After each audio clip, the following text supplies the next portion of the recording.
Lawrence was in that chair, we talked about Blue Streak. I love that movie. He played a role in your life, I believe. How do you feel about him as a person, as an artist?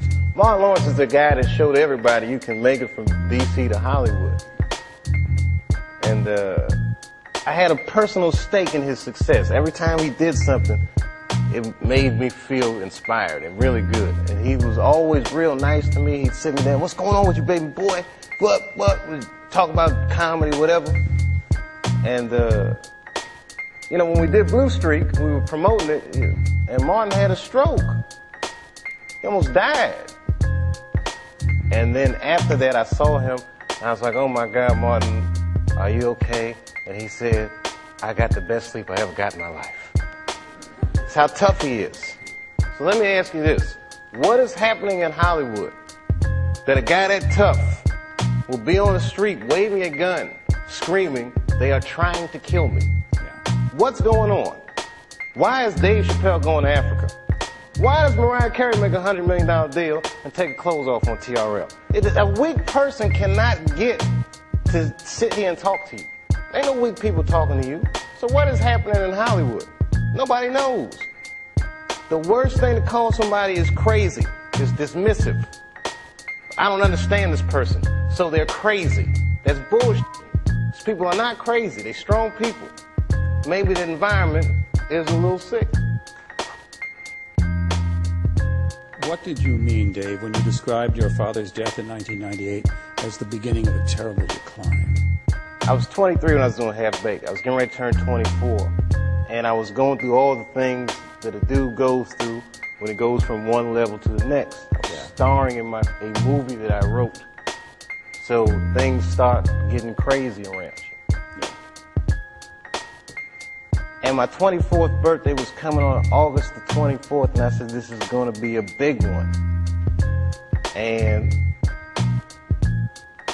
the morning that I turned 24, phone rang, and my sister was like, "Dad had a stroke." For the next year, I watched my father teeter on life and death.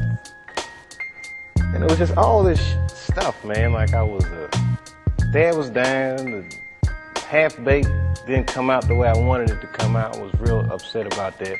Because it was a real cool script, and then I saw it, I was like, "Hey man, you made a weed movie for kids."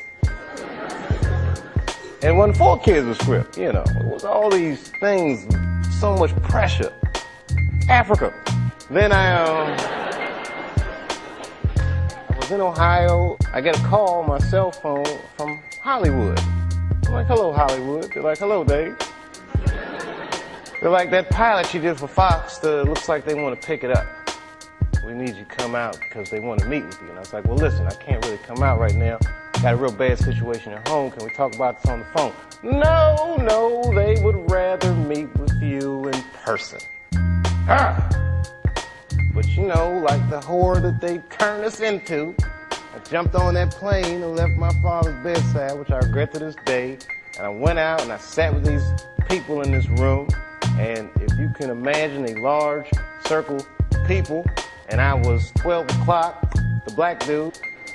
"Yeah, Dave, we really liked the show, but the pilot episode was about me getting booed off stage at the Apollo." They go, "But what are we going to do about it? I mean, there's not really any white people in it." I said, "Well, it's about the Apollo.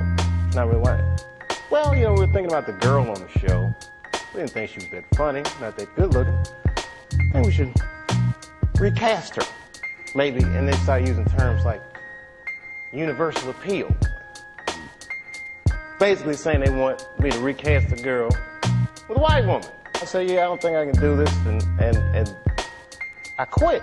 On the cover of Variety, Chappelle pulls the race card. The race card. And I get calls from Newsweek, 60 Minutes. "Everybody, we want your story." Now I'm scared to death. I'm like Rosa Parks or something. I'm like, I'm not ready for this. I was just venting a little bit.